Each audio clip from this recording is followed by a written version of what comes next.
I'm a little tired. I was cleaning my closet. So I'm just trying to make room for new things and get rid of things I probably will never wear again in my lifetime, especially things that I used to wear when I was in corporate America. I don't have any need for it anymore. So it's good to see everybody. Just going to give it a few minutes for more folks to come in. We're going to go over Joe Biden and the recent American Rescue Plan that he's putting out. Some of you might have already heard about some of the things that's in it. You know, he has more stimulus money and an eviction and foreclosure moratorium. And it's just a couple of things that I think you just need to hear if you did not get an opportunity to hear this already. But shalom, everybody.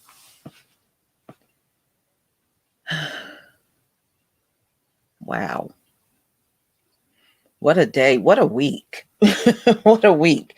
I said this one week was very exhausting with everything that was going on. But hey, all we got to do is endure until the end. All the other struggle, that's for the Gentiles. All right. Okay, good. We got over 100 people, so that's a good thing. All right, let me see if I can get this set up.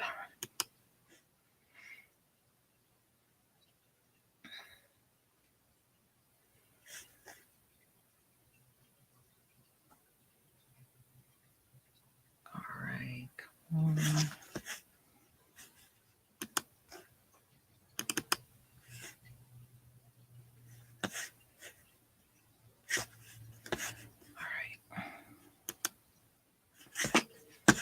See if I can get this file up and running.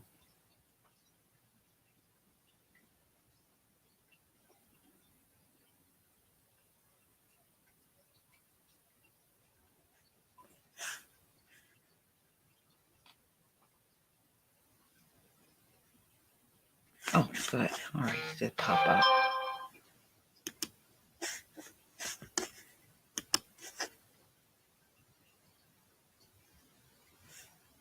Oh, good. All right. All right. Better than I thought. All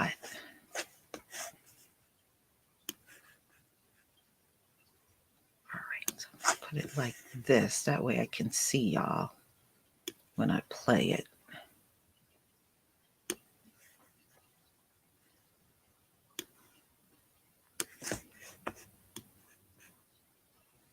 Oh, yeah. That'll work.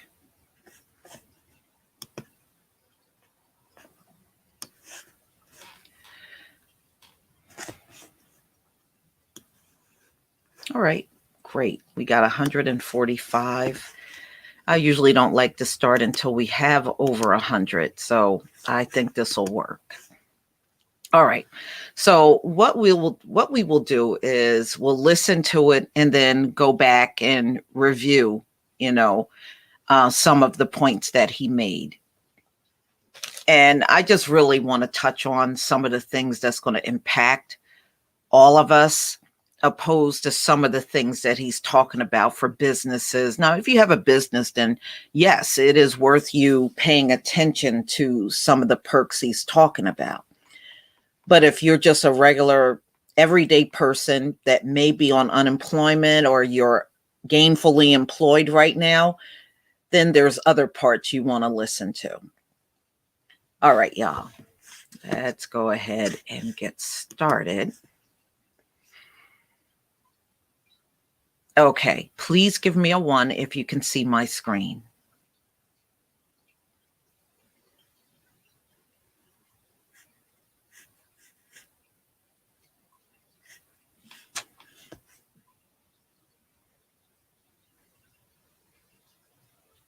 Okay, thank you.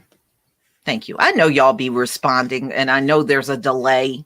That's why I don't even be sweating it. I know you're responding. Okay, here we go.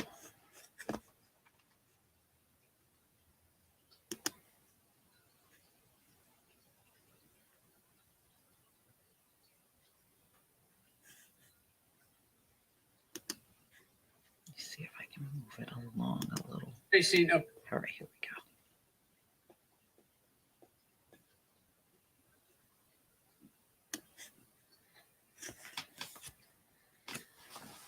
Good evening, my fellow Americans.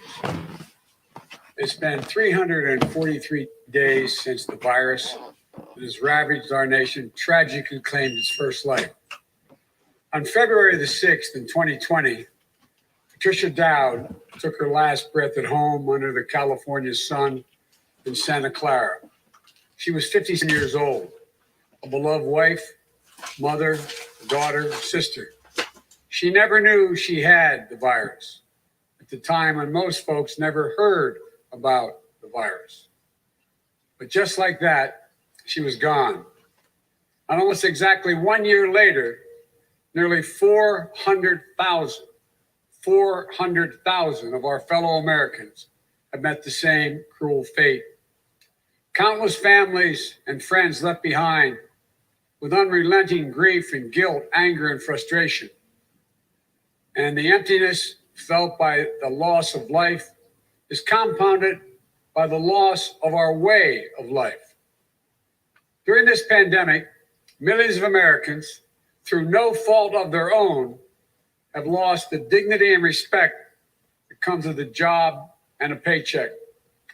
Millions of Americans never thought they'd be out of work.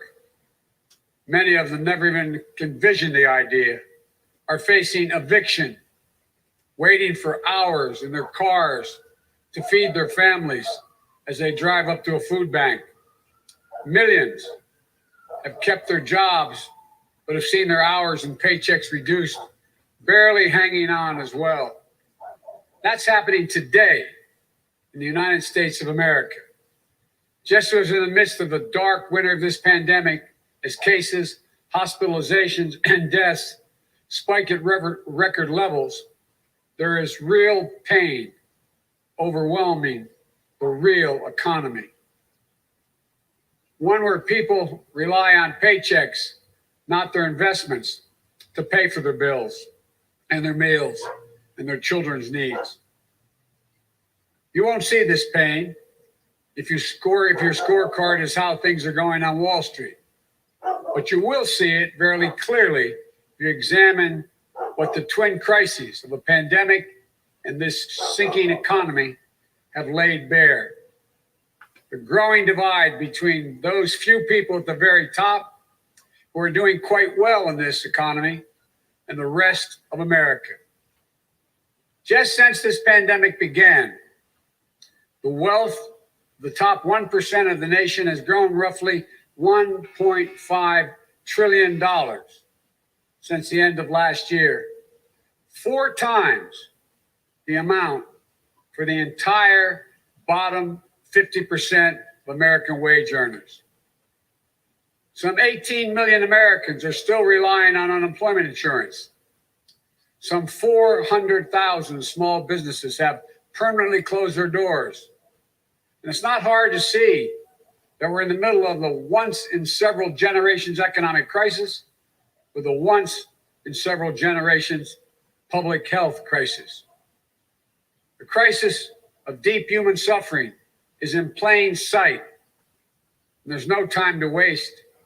We have to act, and we have to act now. This is what economists are telling us. More importantly, it's what the values we hold dear at our hearts as Americans are telling us. A growing chorus of top economists agree that the moment of crisis, in this moment of crisis, with interest rates at historic lows, we cannot afford inaction. It's not just that smart fiscal investments, including deficit spending, are more urgent than ever.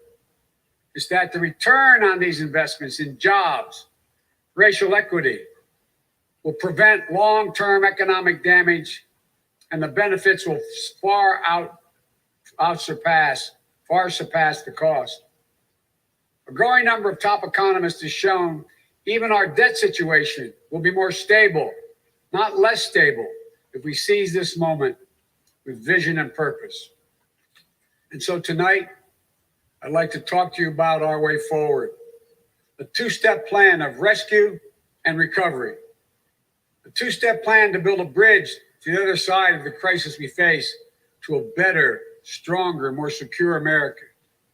Tonight, I'll lay out my first step, the American Rescue Plan, that will tackle the pandemic and get direct financial assistance and relief to Americans who need it the most.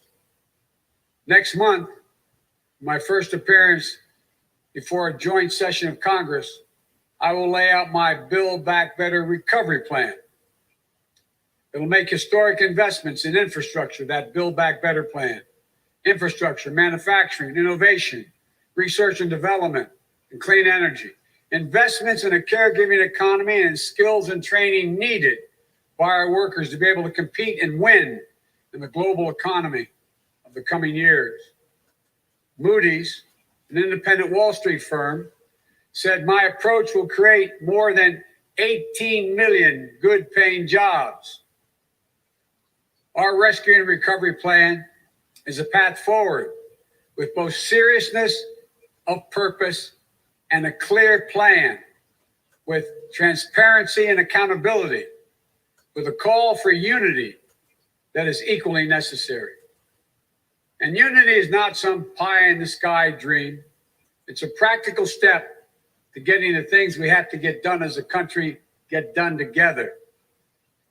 As I said when it passed in December, the bipartisan COVID-19 relief package was a very important first step. I'm grateful for the Democrats, Republicans, and independent members of Congress who came together to get it done. But I said at the time, it's just a down payment. We need more action, more bipartisanship, and we need to move quickly. We need to move fast. Our rescue plan starts aggressively in order to speed up our national COVID-19 response. The vaccines offer so much hope. We're grateful to the scientists and researchers and everyone who participated in the clinical trials. We're also grateful for the rigorous review and testing that has led to millions of people around the world already being vaccinated safely. But the vaccine rollout in the United States has been a dismal failure thus far. Tomorrow, I will lay out our vaccination plan to correct course and meet our goal of 100 million shots at the end of my first 100 days as president. This will be one of the most challenging operational efforts we have ever undertaken as a nation. We'll have to move heaven and earth to get more people vaccinated, to create more places for them to get vaccinated, to mobilize more medical teams to get shots in people's arms, to increase vaccine supply, and to get it out the door as fast as possible. We'll also do everything we can to keep our educators and students safe, to safely reopen a majority of our K through 8 schools by the end of the first 100 days. We can do this if we give the school districts, the schools themselves, the communities, the states, the clear guidance they need, as well as the resources they need that they can't afford right now because of the economic dilemma they're in. That means more testing and transportation, additional cleaning and sanitizing services in those schools, protective equipment and ventilation systems in those schools. We need to make sure that workers who have COVID-19 symptoms are quarantined, and those who need to take care of their family members with COVID-19 symptoms should be able to stay home from work and still get paid. This will reduce the spread of the virus and make sure workers get the support they need to maintain their families. But we need about $400 billion in funding from Congress to make all of what I just said happen. It's a great deal, but I'm convinced we are ready to get this done. The very health of our nation is at stake. Our rescue plan also includes immediate relief to Americans hardest hit and most in need. We will finish the job of getting a total of $2,000 in cash relief to people who need it the most. The $600 already appropriated is simply not enough. You just have to choose between paying rent and putting food on the table. Even for those who've kept their jobs, these checks are really important. You see, if you're an American worker making $40,000 a year with less than $400 in savings, maybe you've lost hours, or maybe you're doing fewer shifts, driving a truck or caring for the kids or the elderly.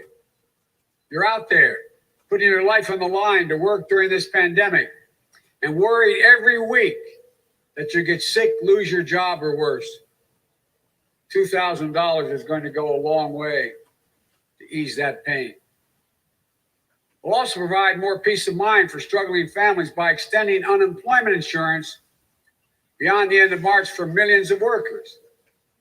That means that 18 million Americans currently relying on unemployment benefits while they look for work can count on these checks continuing to be there.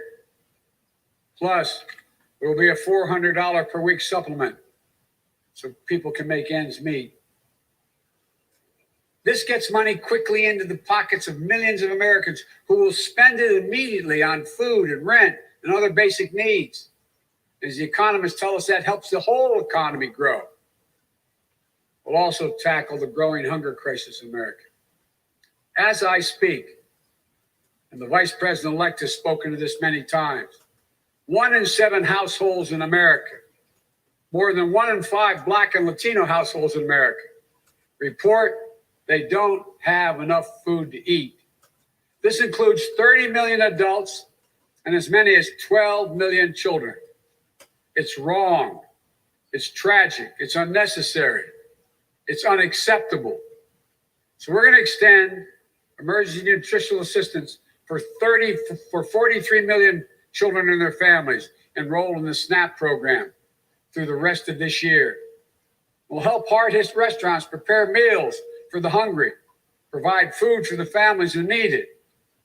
We'll invest $3 billion in making sure mothers and their young children have the nutrition they need. This will not only meet our moral obligation we have to one another, but will also spur our economic growth, get restaurants and workers back on the job. And as we work to keep people from going hungry, we'll also work to keep a roof over their heads to stem the growing housing crisis and evictions that are looming. Approximately 14 million Americans are falling behind on rent, many at risk of eviction. If we don't act now, there'll be a wave of evictions and foreclosures in the coming months as the pandemic rages on. This would overwhelm emergency shelters, increase COVID-19 infections as people have nowhere to go and can't socially distance. Next week, we'll take action to extend nationwide restrictions on evictions and foreclosures. This will provide more than 25 million Americans greater stability instead of living on the edge every single month. And I'm asking Congress to do its part by funding rental assistance for 14 million hard-hit families and tenants. It will also be a bridge to economic recovery for countless mom and pop landlords. These crises are straining the budgets of states and cities and tribal communities that are forced to consider layoff and service restrictions of the most needed workers.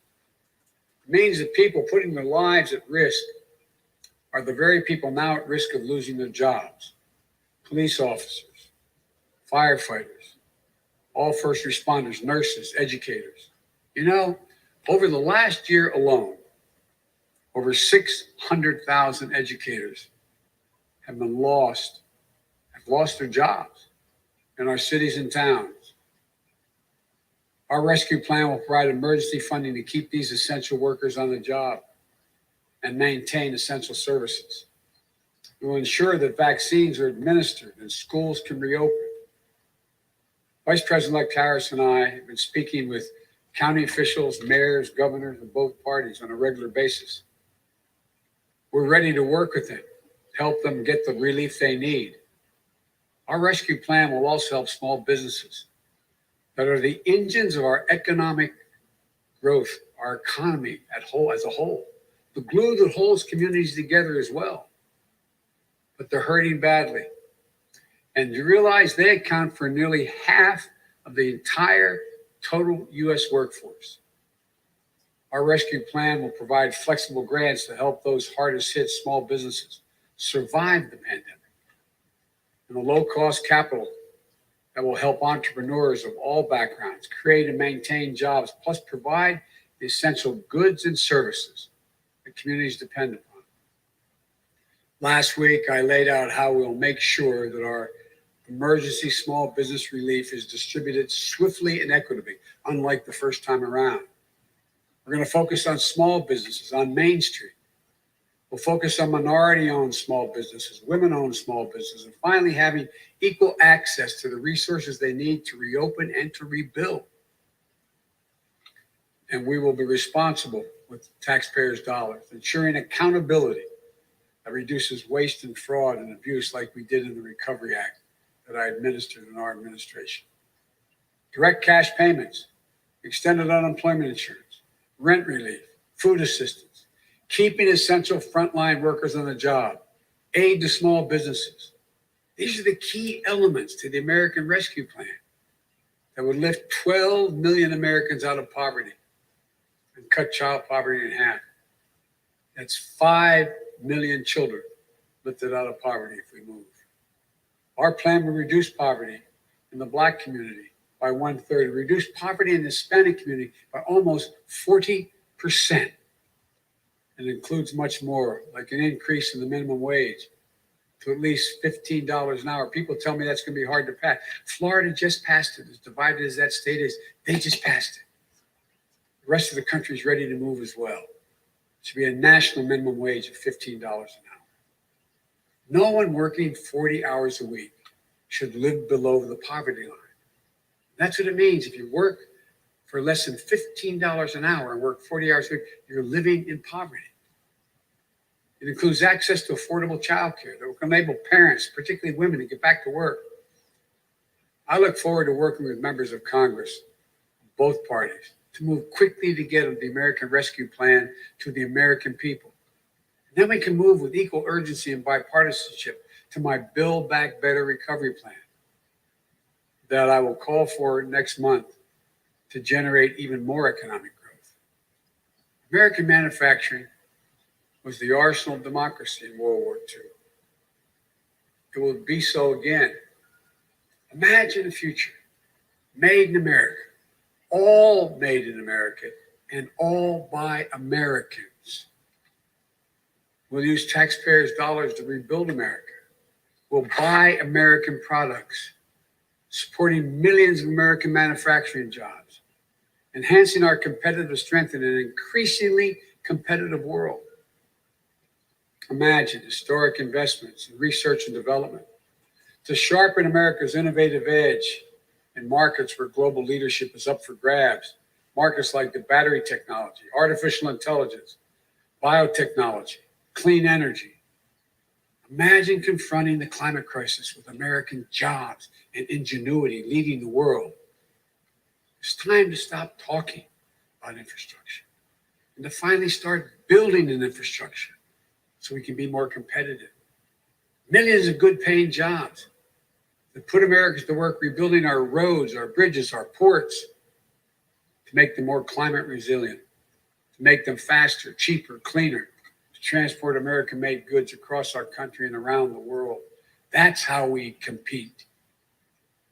And imagine millions of jobs in the caregiving economy to ease the financial burden of caring for young children and aged loved ones.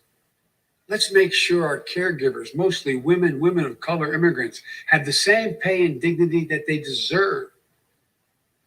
So we can do these bold, practical things now. I know what I just described does not come cheaply. The failure to do so will cost us dearly. The consensus among leading economists is we simply cannot afford not to do what I'm proposing. Independent, respected institutions from around the world, from the Federal Reserve to the International Monetary Fund, have underscored the urgency. Even Wall Street firms have reinforced the logic. If we invest now boldly, smartly, and with unwavering focus on American workers and families, we will strengthen our economy, reduce inequity, and put our nation's long-term finances on the most sustainable course. and where we're making permanent investments, recurring investments. As I said in the campaign trail, we will pay for them by making sure that everyone pays their fair share, not punishing anybody. We can do it without punishing a single person by closing tax loopholes for companies that ship jobs overseas, or to allow American companies, 90 of them, the top Fortune 500, to pay zero in federal income taxes, asking everyone to pay their fair share at the top so we can make permanent investments to rescue and rebuild America. It's the right thing for our economy. It's the fair thing. It's the decent thing to do. We not only have an economic imperative to act now, I believe we have a moral obligation. In this pandemic, in America, we cannot let people go hungry. We cannot let people get evicted. We cannot watch nurses, educators, and others lose their jobs. We so badly need them. We must act now and act decisively. My fellow Americans, the decisions we make in the next few weeks and months are going to determine whether we thrive in a way that benefits all Americans, or whether we stay stuck in a place where those at the top do great, while economic growth for most everyone else is just a spectator sport, and where American prospects dim, not brighten. These investments will determine whether we reassert American leadership and outcompete our competitors in a global economy. We're better equipped to do this than any nation in the world. Or whether we watch them catch up and pass us by. Together, I know which path we'll choose. That includes all Americans, so we can own the 21st century. But even with all these bold steps, it's going to take time to get where we need to be. There will be stumbles, but I will always be honest with you about both the progress we're making and what setbacks we meet. And here's the deal. The more people we vaccinate, the faster we do it, the sooner we can save lives and put this pandemic behind us and get back to our lives and our loved ones. And the sooner we can rescue and rebuild the American economy, the biggest and most profitable engine in the world. I know it's been nearly a year that tested us beyond measure. For all of you who have lost someone, my heart goes out to you. I know that feeling looking at an empty chair across the table. All of you have fallen on hard times.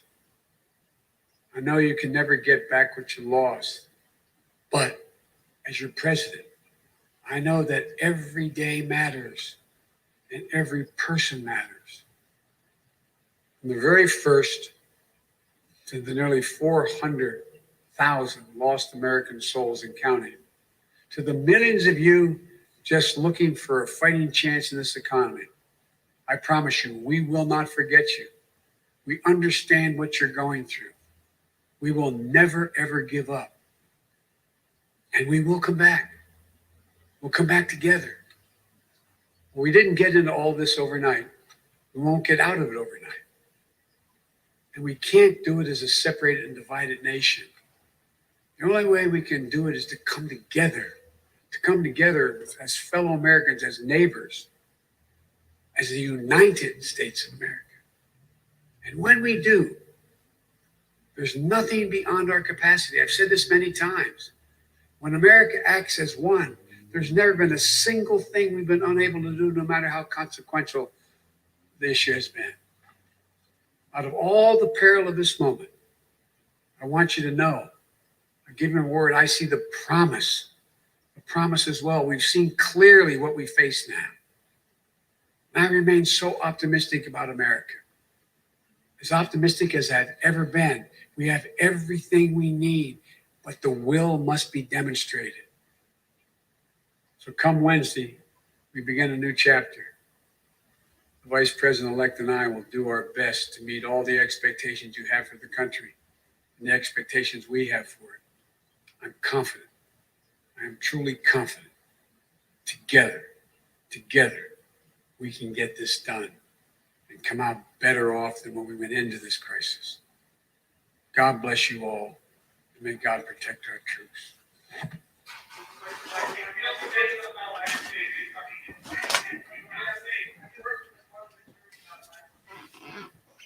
All right, y'all. All right, we're just gonna let me stop sharing my screen, and we're just gonna get a little deeper into some of the things that he touched on. No, there is nothing that's gonna save America. We all know that, but these folks need a pep talk like that. We don't need a pep talk. When you're in reality, you don't need no man's pep talk. What you need to do is just, we know we're on our own and we're just going to have to do the best that we can at the end of the day. So let me just touch on a few things in his proposal. Now, Joe Biden had to come up with something because there were so many people upset over the $600. If you went online and you looked at some of the comments like I did, or you were on social media, like on Twitter, and you saw the reaction, there were a lot of angry people that they waited such a long time to get a second stimulus. And then on top of that, you have, a situation where they didn't even give enough money for people to do. What are you going to do with that for real when you are several months behind on rent? What are you supposed to do with $600? So no matter how you look at it, Joe Biden had to do something. Doing nothing just simply was not an option in this whole thing. All right, let me just pull this up.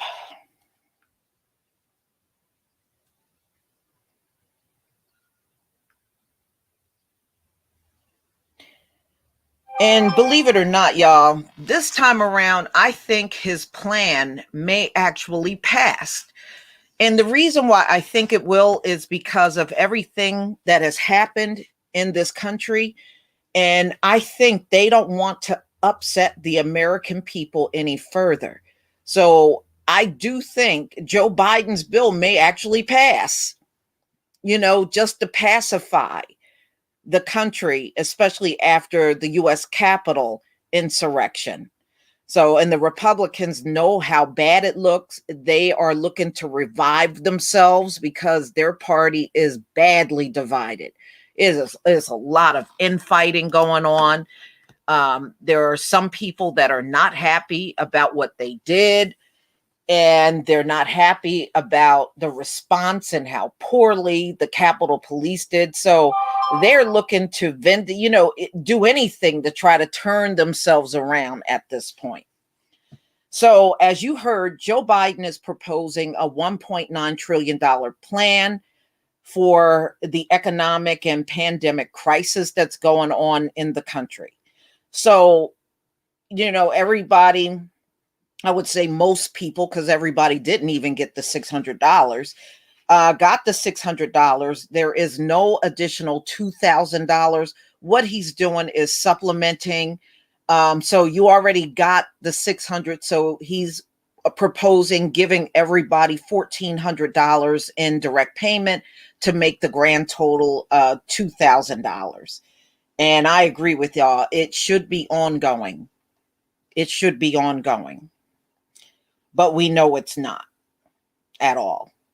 And of course, he addressed the high unemployment. I don't know if any of you got a chance to watch my video on the unemployment and how it's, causing more economic pain in the country. Even in that article that I did, it said that there are more unemployed people than jobs in America. Okay. And that being said, as long as there's not enough jobs to go around, there's no way you're going to clear up what's going on at all. You're just not. Okay, so, he wants to expand SNAP and, things like that. And we, everybody's not on SNAP. I know I'm not. I have never been on SNAP a day in my life. So, It does not apply to me, but I guess if more people can get on there that are eligible, then that, I guess that's a good thing.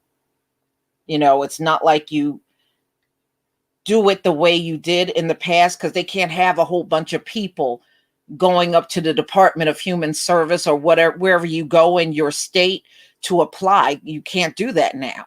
So everything is more automated, where you don't have to go up and meet with some counselor and they determine whether you get it or not. Everything is now online. So one of the things that Joe Biden wants to do is bring up minimum wage to 15 an hour nationwide. So minimum wage, that's one of the things that will impact people. And of course, things for businesses. They're talking about, of course, the death toll for COVID in America is close to 400,000 deaths. Ladies and gentlemen, just brace yourself. They are talking about things getting worse, and they're anticipating March is when the new mutated strain of COVID will overtake the strain that we're dealing with now. And they're saying they know things will get worse. So you'll see an increased number of people with COVID and an increased number of people dying from it. So that's what they're holding their breath over, is March. So as you heard, Biden asks for $400 billion, at a speedy pace for inoculating 100 million people in 100 days. And you see how far they got, right? They wanted to get 20, never forget this. They wanted to get 20 million people done by the end of December. They didn't even come close to that. Not even close. So, of course, expansion on testing, of course, and he was talking about reopening schools, which I think is ridiculous. If you haven't resolved coronavirus, why would you be talking about reopening schools? It's way too dangerous to send these kids back to school, but this is how these folks, I heard even some governors talk like that, and it's just laughable. You can't social distance in those schools. You don't have, in many schools, and y'all know this, many schools don't even have good ventilation at all. Even when I was growing up, there were a lot of schools around me that didn't have good ventilation. Well, guess what? That has not changed because we're in 2021. There are still schools that have horrible ventilation. Okay. So they are talking about 1,400 in a new round of relief per person, relief checks, about $440 billion to help with local government and businesses, because businesses have been really struggling bad. Changing the federal minimum wage to 15 an hour. All right. And now they're talking about weekly benefits for the unemployed. Right now it's $300 a week. Joe Biden wants to boost that up to $400 a week. So you get your regular unemployment. In addition to that, an extra $400 every single week. And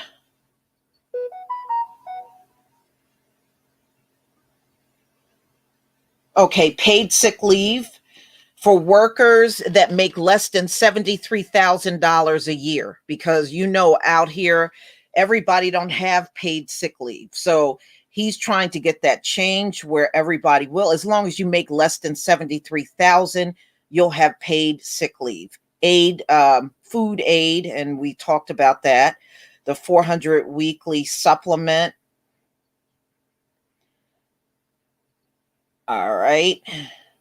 Rental assistance. So anybody that's behind on rent or you're in a foreclosure, they're providing $30 billion in assistance to help renters and small landlords. So these are like mom and pop type landlords or maybe because I was reading one where this Black woman, she had, I think, a 15-unit rental apartment up in New York, and somebody like that would be eligible for the assistance.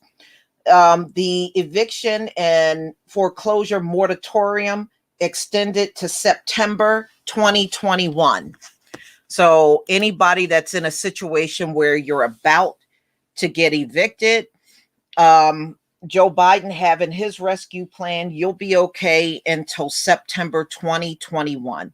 And from that point on, they would have to extend it again. If that time comes and you're still not able to get catch up. Now you can, from what I was understanding, apply for this assistance to get your arrearage caught up.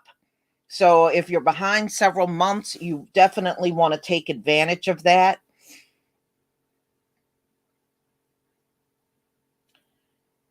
Okay, let's see what else was in here.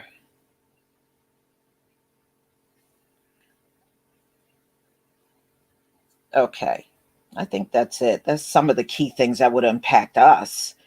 But some of the other things that he was talking about, not unless you got some kind of business, is really not going to impact you at all. So I know one of the things I had read last night, if you, they're trying to make it easier for people to apply for PPP,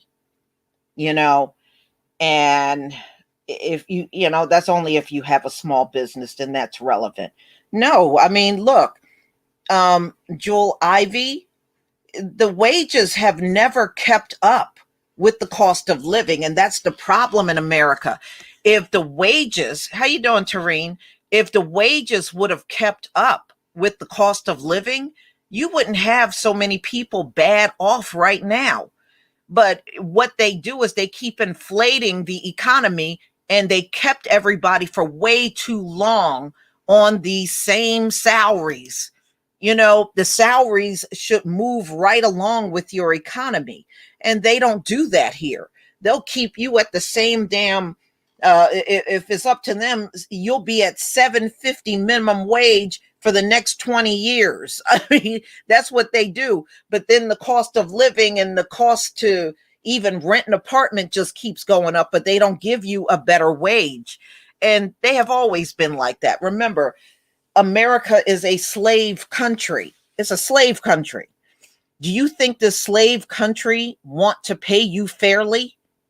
Look at the reputation America has. They're not going to pay anybody fairly, except for people that look like themselves. They're going to make sure they pay them actually more than what they deserve. They'll walk in the door with no experience and get more money than a Black person that's been sitting on the job for 10 years. So, that's how it is. Thank you, Art, for the super chat. At this rate, they waited too long. See, when the CARES Act expired, the longest we should have been waiting for something was maybe 30 days. And something new should have kicked in.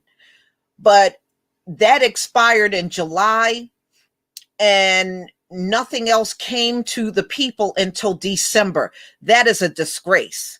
It is a disgrace that this is how your politicians work. Instead of putting the good of the people first, they're worried about every crumb they got to give you, like Mitch McConnell. He's concerned about any little crumb he got to give you. He got a problem with that. And it should not be that way in the time of a crisis. We are in extraordinary times. So you're going to have to do things differently. You can't do the status quo thing. If it's up to him, he would have gave you 100 a week on unemployment. If it was up to him, he don't want you to have nothing. He got a problem with you having even a cent more. So it's a good thing he's no longer House majority. Now that he's no longer the House majority, maybe things can get pushed through a lot quicker. but we shall see. Now, Joe Biden claims getting this bill pushed through is top priority. Let's see if it really is. Let's see if that's really reigns true, because it has been disappointing watching the way these people work. Very disappointing.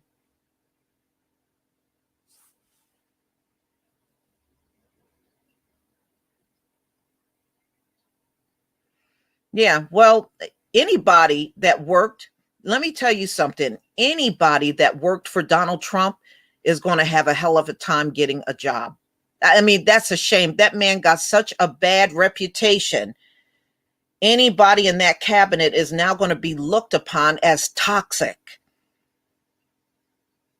You know, although they may not have had nothing to do with the politics, but the fact that they got the Trump name attached to them now for the last 4 years, oh man, what a mess.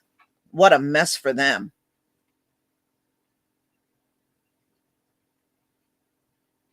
How you doing, True Royal? Yeah, yeah, yeah.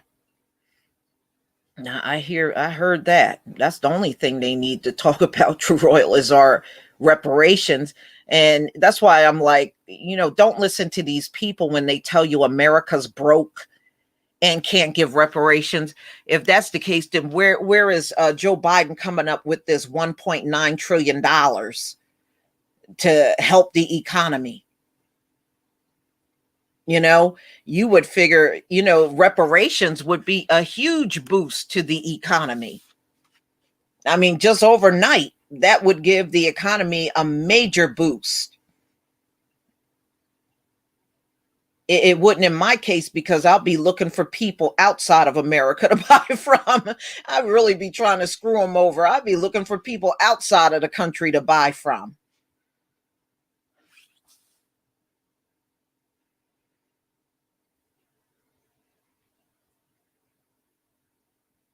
Yeah, I did see that, Mr. Pirate Brain. Yeah, Bill Gates is now the biggest farm owner in America, has the most land and all that stuff. Well, not surprised.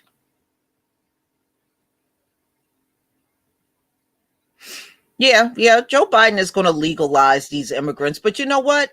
Y'all, there's not as many immigrants in the country as there were back in 2019. A lot of these immigrants left when they saw how bad things were going in America. They went home. I mean, go pull up the articles of like Mexicans and people from South America that once crossed that border and came here. When they saw how bad things were going in America, they were like, shoot, they would be better off back in their own countries. A lot of them, millions of them, have turned around and left and went right back across the border. So it's not as many here as you think. They're trying to make you believe there are these huge amounts. Many of those people left. And not to mention, remember, Trump gave them hell for trying to come in here. And with his policies, it turned many of them off and discouraged many of them from coming here in the first place. So, you know, so if he does legalize them, just remember, it's not as many. They're not even having as many babies in America as they did even a few years back. You can find the articles out there with the major drop. I think the Hispanic population in births have dropped nearly 50% in the country. So it's nothing like it was before. They're trying to psychologically convince you that it is, but it's not. It is very different now.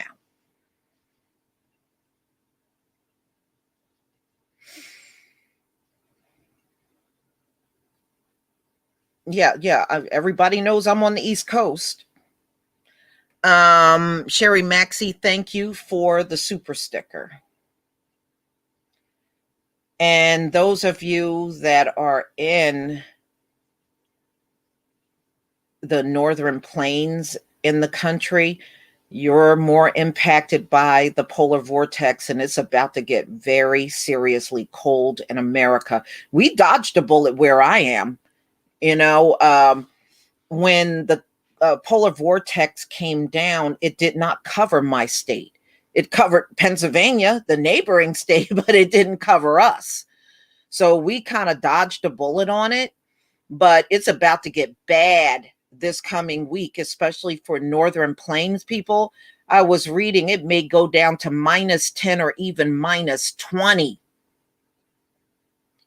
Now, for us, where I am in the Northeast, we're going to be, I think, like in the 30s during the day, but in the 20s at night. So for us, it's not quite as bad. But yeah, those folks are about to be in -10 and -20. That is crazy.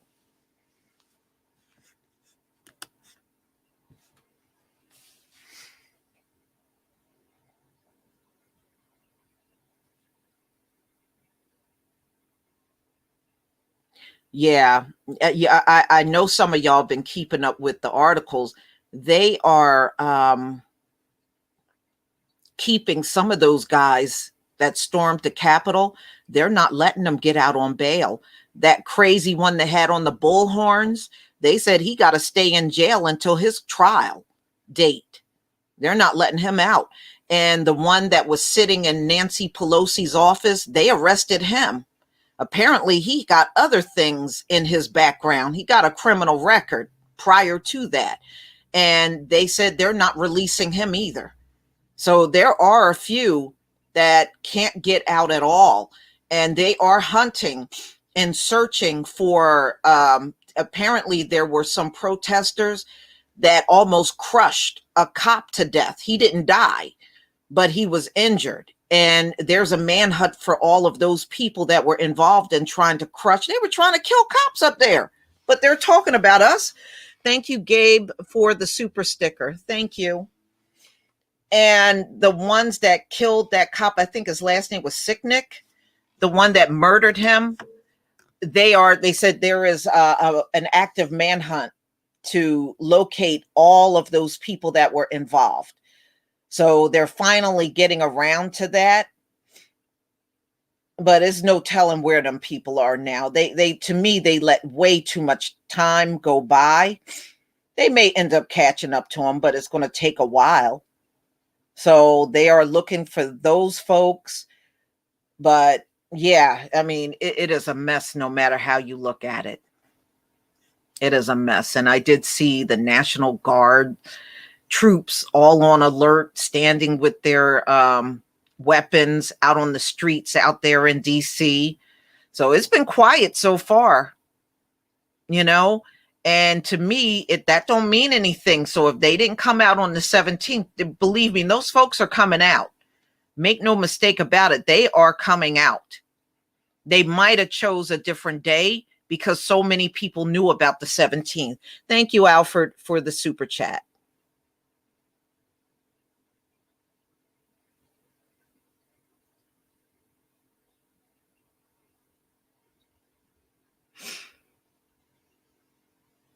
Yeah, that's what I'm talking about, Jamal Black. Reparations. That's what I hear you. Shoot, that's the only thing I really want to hear about. But, you know, because so many of our people are behind on bills, behind on rent, you know, we still got to keep up with the political things that are going on in the country that will impact our lives. So we shall see what happens. You know, Joe Biden will be sworn in on the 20th. And True Royal and I were talking last night, and we got a good laugh. Trump wants a major send-off. He wants a ban. He wants a gun salute from the military. I was like, look, he don't need all of that. That's taxpayer money being wasted on the one that lost.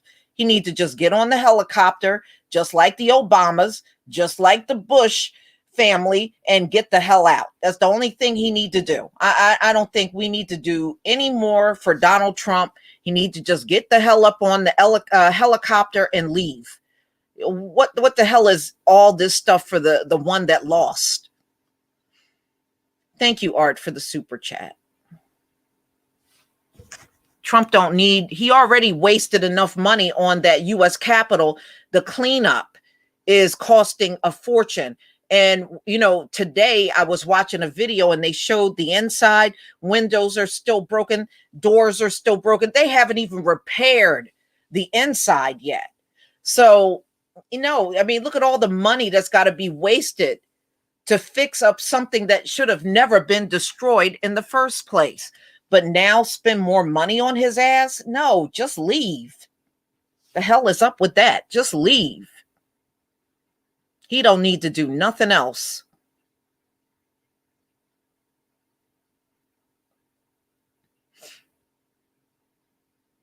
Yeah, DA, I'm not shocked that he owes money to cities that he did rallies in. I'm not surprised.